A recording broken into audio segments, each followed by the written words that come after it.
Hi everyone, welcome back. I hope you're all doing well. So the case we are covering today on the surface doesn't even sound real, because today we are talking about a woman called Sharaban K who was completely fed up with her life. So she wanted to find her perfect lookalike, lure them in with an evil scheme before murdering them, stealing their identity and faking her own death.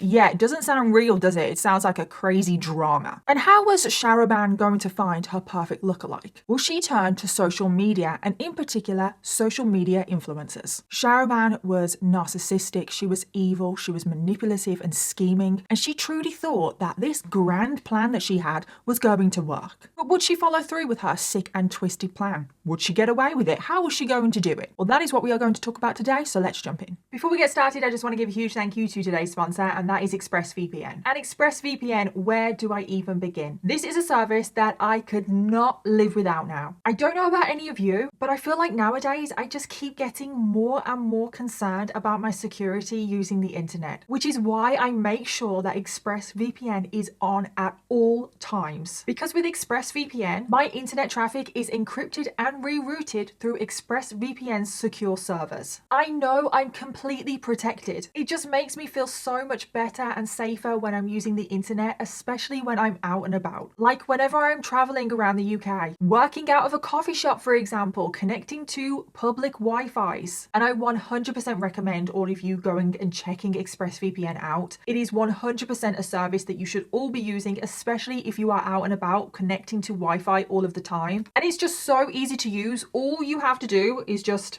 press a button and then you are connected. It means that any emails that you may send won't end up in the wrong hands. It will also protect your credit card details, your personal photos, any of your data. You will be protected with ExpressVPN. But there's also one other amazing benefit, and that is that it allows you to access content from all over the world, such as a ton of true crime documentaries. Obviously, not everything is available in every country, but with ExpressVPN, you can watch all of them. All you have to do is change your geolocation to the country that you need, and then voila, all of these true crime documentaries or whatever you want to watch is available to you. And if you guys wanted to try out ExpressVPN for yourselves, you can get 4 months of ExpressVPN for free by going to expressvpn.com/Danielle, or by going to the link in my description box. So thank you again to ExpressVPN for sponsoring today's video, but thank you to every single one of you watching right now, because truly without all of you guys, I wouldn't get opportunities like this. And now let's jump into today's case. Sharaban K was born in April of 1999. An exact date of birth is not known, so she was either an Aries or a Taurus. And she grew up in Iraq, where she lived with her parents and her sister and older brother. And we only know her as Sharaban K. Like, K is the initial of her last name. We only know her first name. And that's because this case takes place in Germany, and Germany have very strict privacy laws, meaning that her full surname has not been released to the media. And Sharaban grew up in a pretty religious family. They were a part of the Yazidi religion, and Sharaban's family fled from Iraq when Sharaban was only a child, and the family ended up emigrating to Germany when Sharaban was just 7 years old. They lived in a place called Ingolstadt, which is just outside of Munich, and that is where the rest of today's case takes place. And as Sharaban grew into her teenage years, she attended high school, she had a lot of friends, and she started to gain particular interest in beauty, makeup, hair. She wanted to be a makeup artist when she was older, and she has been described as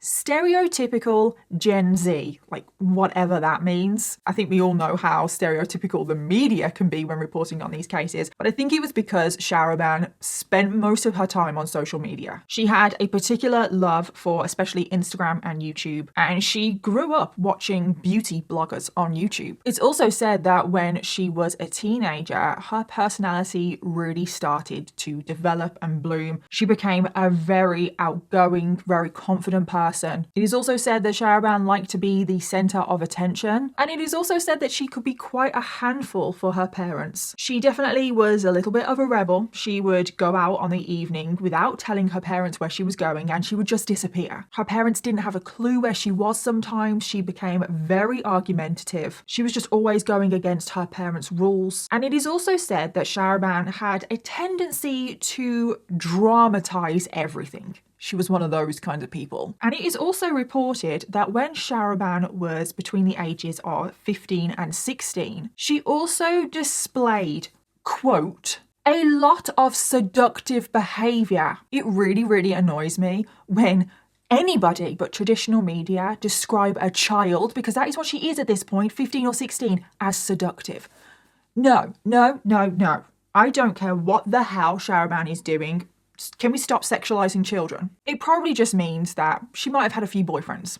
Not a big deal. And then by the age of 16, Sharaban would meet a boy called Rowan, and this would change everything. So Rowan was currently 17 years old, so just 1 year older than Sharaban, and his family had also emigrated from Iraq to Germany when he was a child. And when Rowan and Sharaban first met, they instantly fell in love. The two started spending all of their time together. However, they kept their relationship secret because they didn't want to be judged by their families. However, a year later, one of Sharaban's relatives, an uncle to be exact, found out about their relationship. He caught the two of them kissing on the subway, and the uncle was instantly outraged. He stormed up to Rowan, said that he should get his hands off his niece. He also snatched Rowan's phone out of his hands and started going through his phone and going through his photos, and he saw photos of the two of them together, like posing for selfies and stuff, and it was obvious from the photos that the two of them had been together for quite a while. I mean, they've been together for about a year at this point. And the uncle was furious. He said that Sharaban was too young to be dating. However, what did the uncle do? Did he go to Sharaban's parents and tell them what was going on with their daughter? No, no, no. He decided to be a very good uncle, and he started blackmailing his niece. He started blackmailing his niece that he would tell her parents unless she did everything that he wanted. So yeah, real great guy this uncle is. And I don't know what he was demanding Sharaban to do. I have no details about that. I don't think it was anything weird, you know. That's definitely where my mind went, but I don't think it was anything like that. And this caused a lot of stress for Sharaban. It caused a lot of stress in her relationship with Rowan. And for quite a while, the two of them went along with the uncle's demands until eventually something clearly happened. They just had enough and they decided to go public with their relationship. And at first, everyone was outraged. Both the parents of Sharaban and Rowan, they did not want this to happen. They thought that their children were too young to be dating, that this was irresponsible, and both sets of parents wanted the relationship to end. However, both Sharaban and Rowan, they defied their parents, and they continued on seeing each other. And they continued seeing each other. 2 years go by. Sharaban is now 18 years old. The pair got married and moved in together into their very own apartment, and they finally felt free from their parents' control. So everything should be great now for the couple. They finally can just be together. But did they settle into married life easily? Definitely not, because things did not go smoothly at all. At first, they were pretty good. They were living in like that bliss, that honeymoon period. Rowan opened up his own hair salon. Sharaban started working as a self-employed beautician at the salon. She performed facials, cosmetic injections, laser treatments, and she was just living her dream. She'd always wanted to work in some capacity in the beauty industry. But just a year into their marriage, this is when everything started to go downhill. The relationship became very, very toxic. Sharaban was extremely argumentative. It's like she never grew up. I mean, she was basically this rebellious teenager, now still as an adult. She was acting towards Rowan the exact same way that she was acting towards her parents when she lived with them. Just a little bit of a nightmare, toxic, argumentative, disappearing without knowing where she was going. And Sharaban, there's no beating around the bush here. She was abusive. She would lash out at Rowan. She would hit him, slap him, which is not okay. There was a strange incident as well where she stormed into the bakery, which was next door to the hair salon that she worked and Rowan worked, and she started throwing pastries at her husband, which...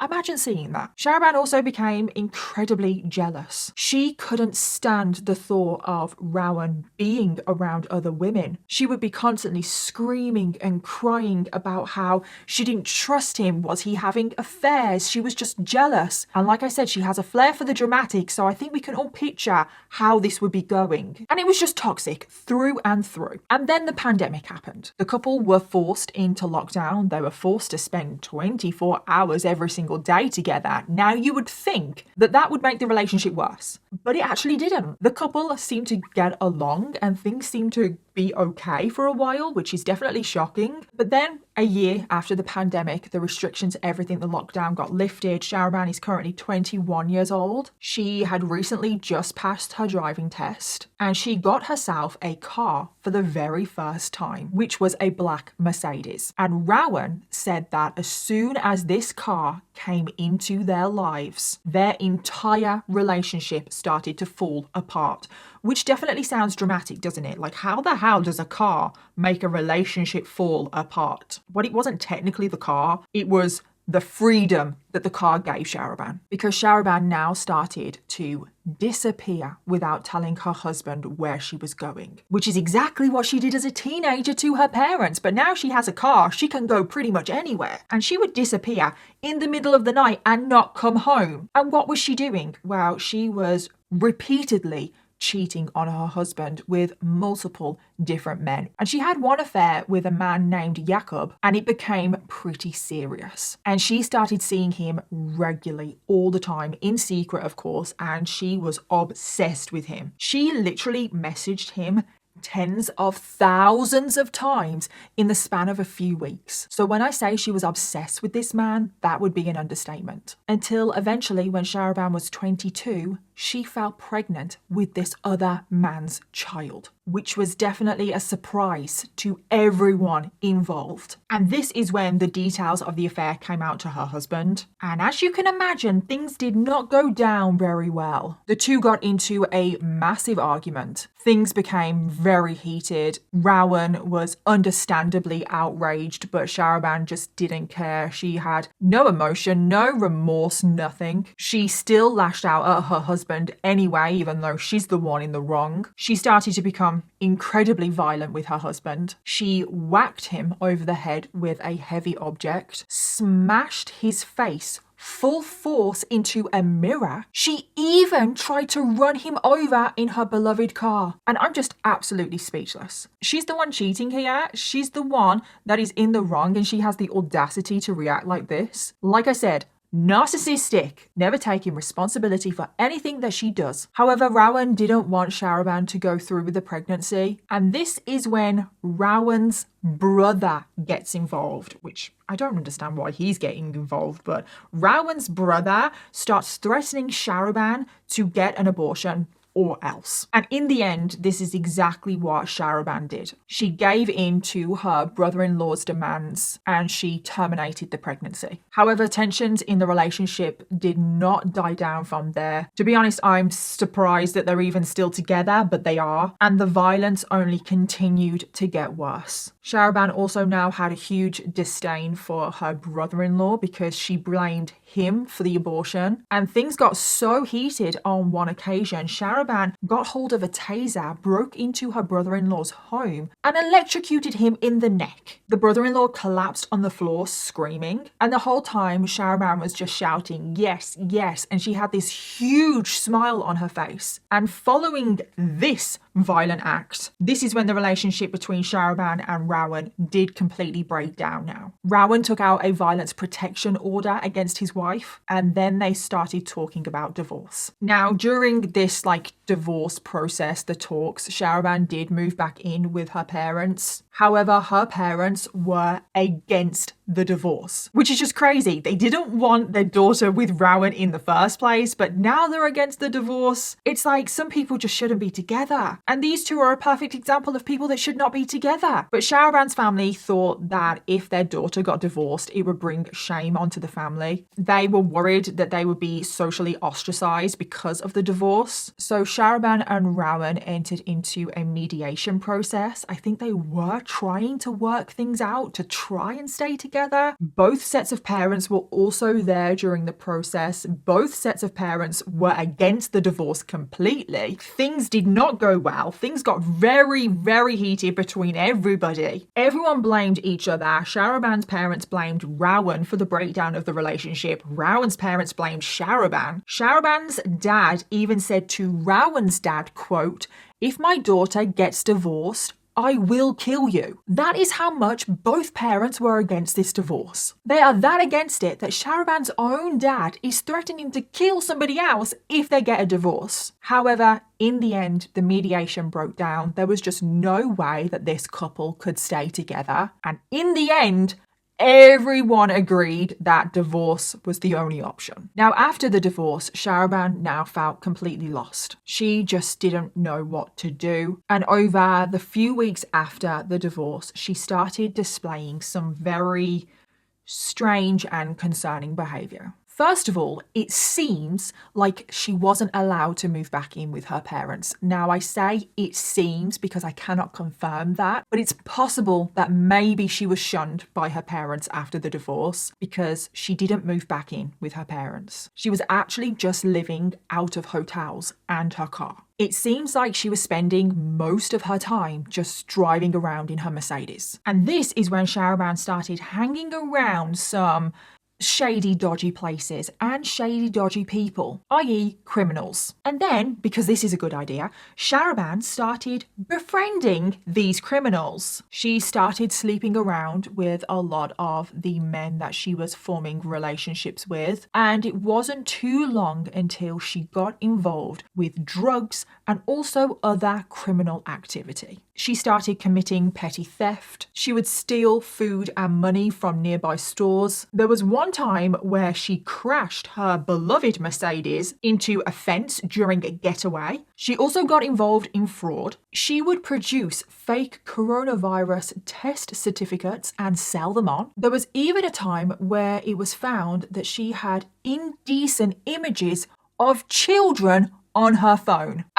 I'm like, what? I don't have any more details about that. I have no idea what that is all about, but she's just not a good person. Through and through, she's not a good person. But after hanging around these criminals for a while, this is when Shahraban started making some very strange requests. She started telling these criminals that she had ex-family members that were threatening her, that wanted to cause her harm. She also said that she was afraid of her ex-husband who was apparently stalking her. She said that she needed to retaliate and that she needed to cause harm to him first. Now, obviously, this is a load of lies. There is no evidence that anyone from her husband's family is still threatening her. There is no evidence that her ex-husband is stalking her. It's all just a bunch of lies. So Shahraban then starts driving all of these criminals around in her car, attempts to seduce them, and during that process, she starts asking them if they would be willing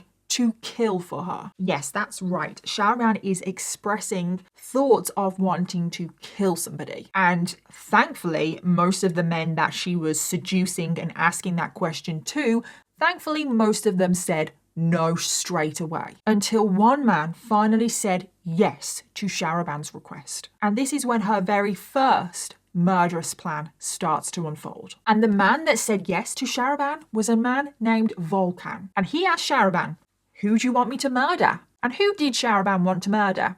Well, of course, it was her brother-in-law. She still held a grudge against her brother-in-law. She still blamed him for the loss of her baby, and she wanted revenge. And Volkan agreed to this straight away, barely even asked any questions. He said that he could most definitely murder her brother-in-law for her. He actually said that he could, quote, blow him out like a candle. He also formed a gun as he said this and mimicked how he would carry out the murder. He told Shahraban that it would cost her 10,000 euros and he would require 5,000 euros up front and then 5,000 after the job was done. Shahraban also demanded that this hitman, Volkan, showed no mercy. She wanted pictures as proof before she said, quote, "This day will be more beautiful than any other on earth." And all Shahraban had to do was wait. She paid Volkan the 5,000 euros up front and she was just sitting back waiting for the good news that her brother-in-law had been murdered. However, no photos arrived. Time started ticking by and still no photos arrived. And why was this? Well, it was because this was a massive con. Volkan was not a hitman. He had just scammed Shahraban out of 5,000 euros. And if that's not karma, I don't know what is. And after this massive failure, Shahraban felt deflated angry, stupid, but was she about to give up on her murderous plan? No. No, she wasn't. And now she was actually just going to go down an even more twisted path. Because this is when she meets another man called Shakia K, who will become very, very important to this case as it unfolds. He was currently 23 years old, the same age as Sharaban. And he was described as a friendly, chilled out person, apart from when drugs were involved, especially cocaine, because that made him very aggressive. It is also said that he had a particular weakness for women. He was prone to letting women bend him to their will, which becomes very, very clear in a moment. Because Sharaban and Shakia, they instantly hit it off. They start sleeping together. And as Sharaban has done with so many other men before Shakia, after a few weeks of seeing each other, Sharaban asks Shakia if he would be willing to murder somebody for her. And wanting to impress Sharaban, Shakia said yes. Sharaban started spewing her usual nonsense that she was in danger, her ex-husband was stalking her, she was scared of him, and she was scared that her ex-husband was going to kill her. So what was Sharaban's big solution to this apparent threat from her ex-husband? Well, she wanted to fake her own death and frame her ex-husband for the murder. It's like, have you ever heard anything so ridiculous? Do people actually think that they can pull stuff like that off? This is not some sort of fiction novel. Sharaban told Shakia that she wanted to run away with him. But in order to do that, in order to get away from her husband, who was so scary, she needed to make it look like she had died, but also make sure that her ex-husband was in prison for her murder. But how was she going to fake her own death? Like, how was she going to frame her ex-husband for her own murder? Well, this is when Sharaban came up with the ingenious idea of needing a dead body that looked exactly like her. I mean, it's such an ingenious plan. It's not like DNA exists or anything. She just needs a dead body that looks like her. So where was she going to find this dead body? Well, she wasn't actually going to find a dead body. She wanted to murder an innocent person that looked like her and frame it so it was her own death. I'm not kidding you here. What is going through her brain? And now this is when this case takes an insane and deadly turn, because over the next few weeks, Sharaban created a load of fake profiles, mainly on Instagram, and then she used these profiles to find somebody that looked exactly like her. She was on a mission to find her doppelganger. She would go through profile after profile of all of these strangers. She would compare facial structure, body type, height, weight. She would try and find out everything about these strangers to compare them to herself to see if they were exactly like her so she could kill them and convince everybody that it was her. I can't even believe these words are leaving my mouth. She even started writing down requirements, like a little checklist. They had to be around 22 to 23. They had to be between 1.6 and 1.7 meters tall. Brown eyes, no tattoos. And it really is just crazy when you realize that she really is just looking through all of these profiles to try and find someone to murder them. And eventually Sharaban made a short list of people that she thought looked like her. So she started following all of these profiles of her potential doppelgangers using her fake profiles that she had created. And one of these fake profiles was called Baha_89K. And there was various other profiles, and she would befriend these women that she thought could be a good match for her. She would try and get to know them. And it turns out that most of the women that Sharaban was trying to befriend that had made her shortlist were desperate to become beauty influencers. And Sharaban decided to use this to her advantage. So Sharaban started to pretend to be somebody from the beauty industry. And she pretended that she wanted these young women to go and work for her. And she had a few different scams that she would use on these women. But most of the time it was, hi, I work for X company and we would love it if you would come out to our studio and model for us, or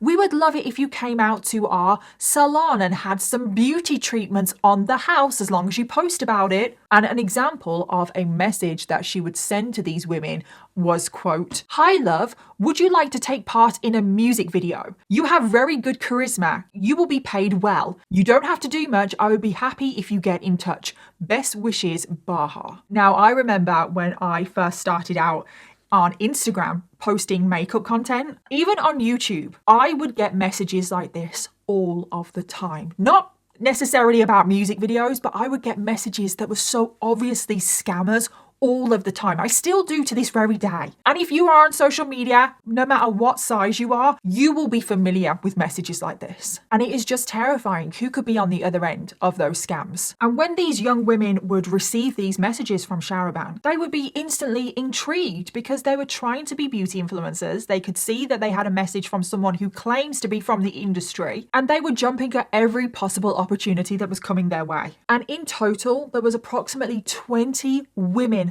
that Sharaban got in contact with. And a lot of them replied. A lot of them got into very lengthy conversations with Sharaban. However, as soon as they found out that they would have to travel to Munich, a lot of them ended up declining. And Sharaban was on the verge of giving up. She didn't think that her plan was going to work until one day she got in contact with a beauty influencer by the name of Khadija O. And things will very sadly go downhill very quickly from here. Khadija O was 23 years old, the same age as Sharaban. And again, we do not know her last name due to Germany's privacy laws, but Khadija had a very difficult upbringing. She was born in Algeria, but after her parents separated, there was a huge falling out. Khadija then emigrated to Germany with her dad, but her mom stayed behind in Algeria, and she actually never saw her mom again throughout her childhood. And then when Khadija was 14 years old, she was taken out of her father's care for reasons that I could not find out. However, I do know that violence was involved, so that's not great. And she was placed in a children's home where she made some great friends. But not long after being in this home, Khadija got her first boyfriend, who was very physically abusive. Khadija also fell pregnant at a very young age, but she ended up losing the baby. She was also sexually harassed on another occasion. Like, she's just going through so much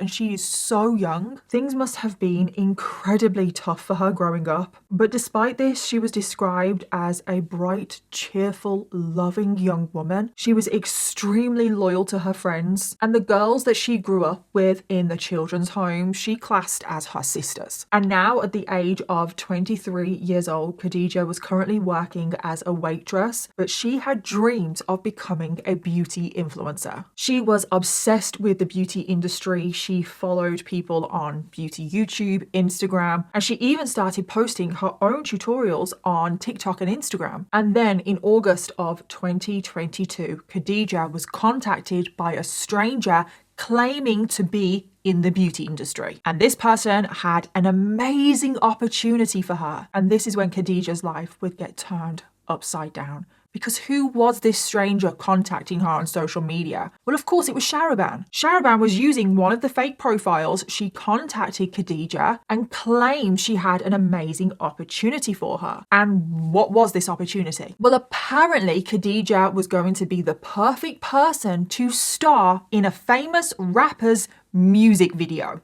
Yep, she's gone with the music video scam. And this famous rapper singer was Loon, who's from Germany, who's actually pretty big. Not just some random person made up or anything like that. And Khadija couldn't believe it. She was like, oh my God, this is the opportunity of a lifetime that I'm going to get to meet this famous singer, rapper, star in their music video. And Khadija wanted to move forward with this opportunity. However, what Sharaban wasn't anticipating is that Khadija contacted Loon directly on Instagram. They sent Loon a voice note that was along the lines of, oh, I hope you're well. Some woman has contacted me on Instagram about starring in one of your music videos. I'm not sure if it's real or not. Can you let me know? And unbelievably, Loon actually got back to Khadija and replied, it's fake, sister, don't go ahead. So on this occasion, the singer Loon actually saved Khadija's life. Unfortunately, Sharaban would not give up because Sharaban reached out to Khadija using a different fake Instagram profile. She was already trying to lure Khadija into another scam. And this time, Sharaban was going with her usual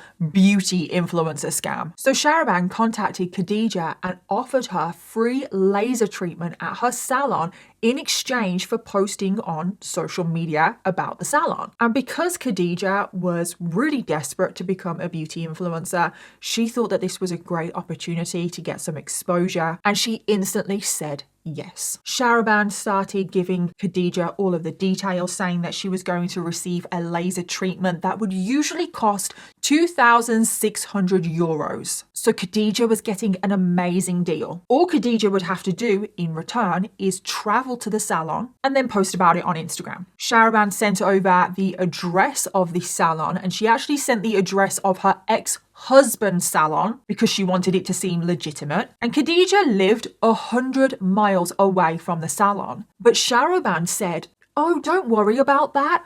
I'll pick you up." Because obviously a lot of people, as soon as they found out how far the salon was, they turned it down. And Shahriban didn't want Khadija to turn down this opportunity. So sadly, Khadija agreed. The two arranged a date to meet, which was the 16th of August 2022, which was only a couple of days away, and things were all soon about to end in tragedy. So now we get to the 16th of August 2022, the fateful day in question. And this is how things began to unfold. So currently, Shahriban was staying with her parents, which was definitely strategic, and that will all become clear soon. So on the morning of the 16th of August, Shahriban made a whole sing and dance to her parents that she was going to meet her ex-husband, Rowan. They just had to talk, they just had to sort things out. She wasn't going to be too long and she would be back later that evening. So Shahriban set off very early on the 16th of August. So the hours started to tick by. It was soon 3 p.m,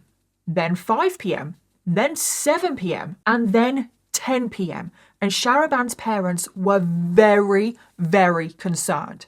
Where was Shahriban? She was supposed to meet her ex-husband. She said she wasn't going to be too long. She said she would be back that evening, but it's now 10 o'clock. That is far too late. Where is she? They tried calling Shahriban, texting her, messaging her on social media. There was no response. So by 11 p.m, Shahriban's parents decided to go out and look for their daughter. They immediately drove to Rowan, the ex-husband's home, because that is where Shahriban was supposed to be. But on the way, as they were driving just down a residential street, this is when they spotted Shahriban's black Mercedes car. They pull over straight away because that's their daughter's car. That's where their daughter must be. They ran over to the car to look into the windows, but they couldn't see properly because the windows were so tinted. So they pressed their faces up to the window, and this is when they saw the most horrific sight. They saw a body slumped on the back seat, covered in blood, and it looked like their daughter, Shahriban. Now her parents, they go into a massive panic because it looks like their daughter is literally dead in the back of their car. They try and get in the car is locked. So now they instantly try and break into the vehicle. Shahriban's dad picked up a nearby plant pot and started smashing the plant pot against a window, trying to break into the car, but they couldn't break the window. The plant pot just kept bouncing off of the window. So Shahriban's parents now called the police. Police immediately arrive to the scene. They get to work. They finally break into the vehicle. And this is when Shahriban's parents' worst fears were confirmed, because their daughter, Shahriban,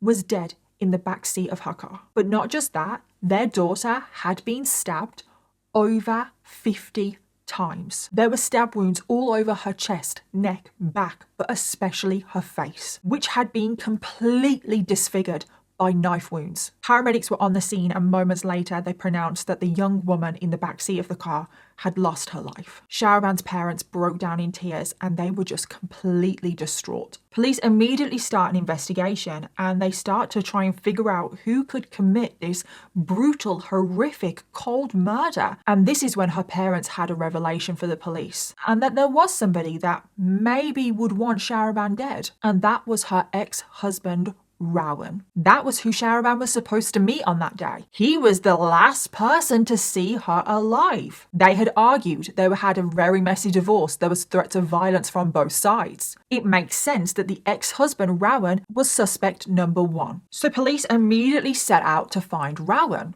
But it turns out that Rowan had gone on the run.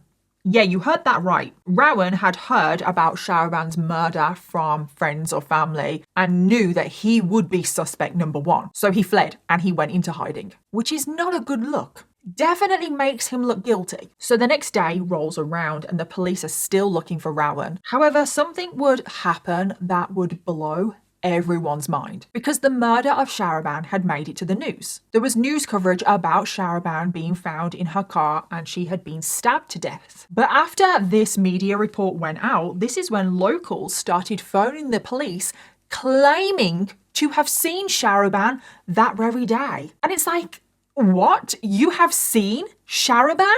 No way, that's not even possible. They must be seeing a ghost. But the police had multiple phone calls from multiple people saying that they had seen Sharaban even though she was supposed to be dead. So this was definitely very unusual and confusing for the police. They decided to push forward the autopsy of Sharaban. They ran fingerprint tests, they did DNA testing to see if the body that they had found was Sharaban. But all of the test results came back false. The dead body of the young woman in the back of the Mercedes car was not Sharaban. And I can't even imagine what everyone would have been thinking in that moment, especially Sharaban's parents, who for 24 hours had been thinking that their daughter was not only dead, but had been murdered. What kind of alternative reality has everyone found themselves in? Who was this person that they found in the back of the car? The police now realized that they had an unidentified victim, that they needed to identify ASAP. And because the victim wasn't Sharaban, that made Sharaban suspect number one. And where was Sharaban? Well, she was kind of on the run as well. So now the police needed to find Sharaban. But before tracking down Sharaban, the police first wanted to identify the poor victim that they had found. The police made a public appeal, asked about any potential missing victims that matched the description of Sharaban and that who had disappeared in the last few days. And within hours of putting out this public appeal, they received a report of a woman who had gone missing that lived about 100 miles away. She matched the description. And tragically, that missing person was Khadija O. And it was soon confirmed that the victim that they found in the back of the Mercedes car was Khadija through DNA testing. So police now had the identity of the poor victim. And this also tragically means that Sharaban went through with her awful, despicable plan of murdering her doppelganger and wanting to frame her husband. However, it had completely backfired. Sharaban was not about to get away with this. And now we need to go back in time, and now I'm going to tell you exactly what happened on that tragic day. Because on the 15th of August 2022, which is the day before the murder, this is when Sharaban starts texting her new boyfriend, Shakia. She said, quote, "Tomorrow we're going to kick off. We have a lot to do." And she even said, quote, "I'm looking forward to it."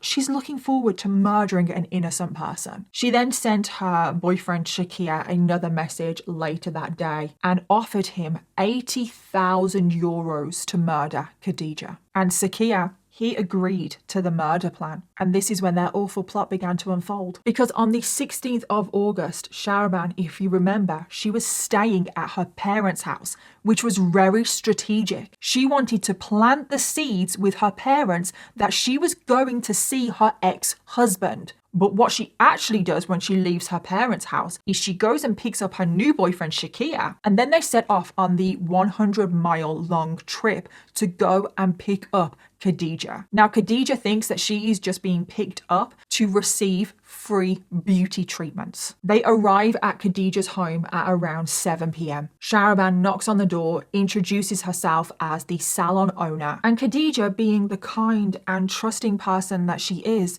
she didn't question anything. She genuinely thought that she was just being picked up and she was going to receive free beauty treatments. So she soon gets in the car with Sharaban and Shakia. Now, it's obviously 7 p.m. It's getting late. I don't know if Khadija questioned how late it was and the fact that it was getting dark, because obviously they have a 100-mile drive to the salon. But at some point along the journey, Sharaban was driving and she pulled over in a nearby forest. She pretended that she was lost and she asked Khadija to get out of the car to read a road sign. But tragically, not long after Khadija stepped out of the car, this is when Shakia jumped out of the car and hit Khadija over the back of the head with the brass knuckles that he was wearing. And Khadija instantly collapsed onto the floor. And after she had collapsed onto the floor, this is when Shakia pulled out a knife and just started stabbing her over and over again in the chest, neck, back, and also the face, in particular the face. Shakia wanted to completely disfigure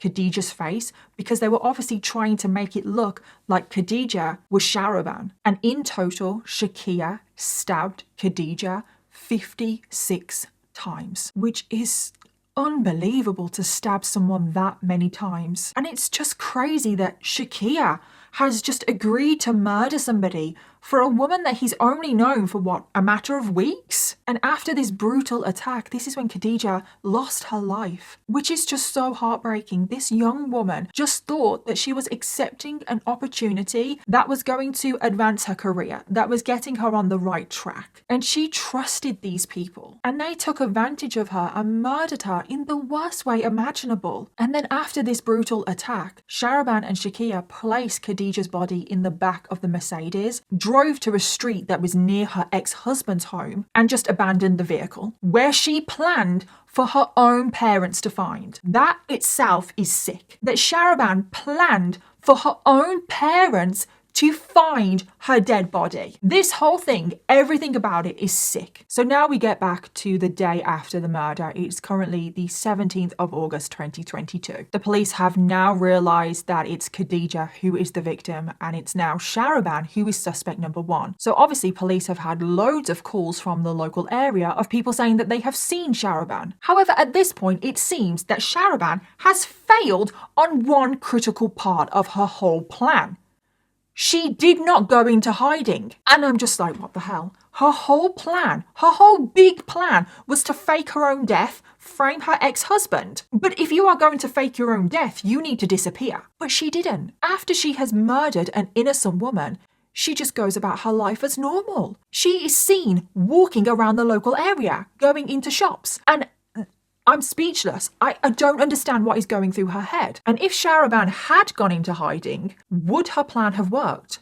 Well, still probably not, because you would hope that the police would have done a detailed autopsy and would have figured out that the victim wasn't Sharaban, so she probably would have been caught in the end anyway. But still, none of this makes any sense. Did she really think that she was going to be able to get away with this? Well, she would actually be tracked down the day after the murder, because later on the evening of the 17th of August 2022, Sharaban had the audacity to walk into a local pizza shop and ask if she could borrow the phone of the person working there, and she is seen on CCTV. And what's even more unbelievable is that Sharaban is wearing Khadija's clothes and using her handbag that she had stolen from her. It's just disgusting. And the owner of the pizza shop recognized Sharaban's face from the news. So the shop owner secretly calls the police, and the police arrive and they arrest her. They also manage to arrest Shakia because he is also there in the pizza shop. And I'm so happy that they both got caught pretty much straight away. But how did they even think they were going to get away with this? And then in January of 2024, almost 18 months after the murder, the trial finally happens, and it made international headlines. It was known as the doppelganger murder, and people were absolutely shocked. They couldn't believe that Sharaban killed this innocent woman, like, because she looked like her. She wanted to frame her ex-husband. She wanted to fake her own death. I mean, it truly doesn't sound real. It sounds like the plot of a murder mystery thriller fiction novel. And at the start of the trial, it was revealed that this evil pair had gotten up to pretty despicable acts whilst they had been held in prison awaiting trial. Sharaban was constantly fighting with her inmates, and she was charged with causing acts of bodily harm. And as for Shakia, he was caught trying to plot an assassination. Shakia tried to pay a fellow inmate a load of money to murder 13 of the witnesses that were going to stand up in his trial. And I just find this absolutely crazy. So he is planning to assassinate 13 people to cover up the original murder that he committed. Again, that doesn't make sense, does it? Of course, he didn't get away with it. The 13 murders never happened, and by the time the trial happened, a load more witnesses actually turned up to testify against him. One of the witnesses that turned up was Shahraban's ex-husband, Rowan, who had unbelievably been in hiding for the last 18 months. Because remember, he went on the run. It did look very suspicious after he found out that Shahraban had been murdered. He went on the run because he knew that he would be suspect number one. Well, he stayed in hiding the whole time because he was so terrified that Shahraban's parents would track him down and harm him. So he had finally come out of hiding to testify in this trial, and he gave evidence and testimony about Shahraban's character, of her violent past, how she was abusive in their relationship. Another person that came forward to testify was the fake hitman that Shahraban had hired. Do you remember the person that scammed her out of 5,000 euros? Yeah, that scammer came forward to testify in the trial. And ironically, this actually backfired on them because they admitted to a crime themselves. So the fake hitman was actually charged by authorities for fraud. He got his own separate trial and he was sentenced to 1 year probation. And there was quite a few theories that were coming forward during the trial as to why Shahraban even did this. And one theory that was put forward was that Khadija was murdered as part of some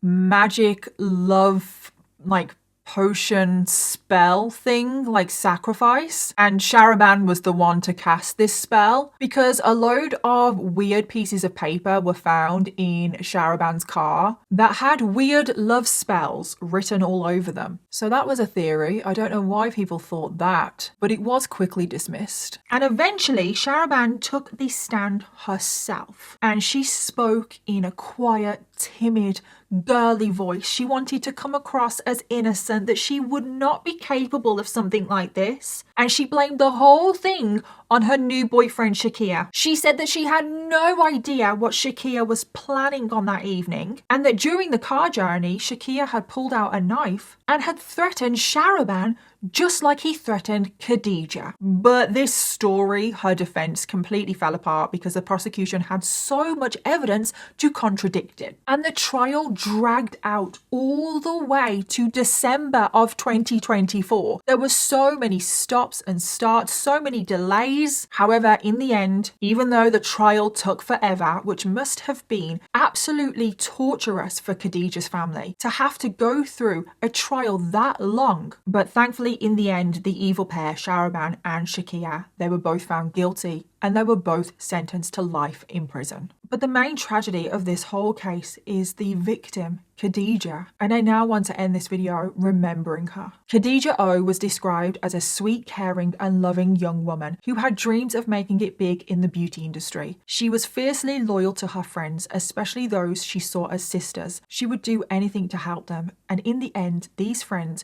would get together and raise donations to fund Khadija's funeral. She was taken far, far too soon. She was just 23 years old. And it's just so heartbreaking how young Khadija was. And if there is anything that we should take away from today's case, is just don't trust these messages that you receive on social media. Don't agree to meet people from just a random message. It's scary to think about who could be behind those messages on social media and what their true intentions are. So as always, let me know your thoughts, theories and opinions. And don't forget to let me know your case suggestions in the comments down below because I always want to know what you want to hear next. Thank you again to ExpressVPN for sponsoring today's video, and I'll see you all in my next one. Bye.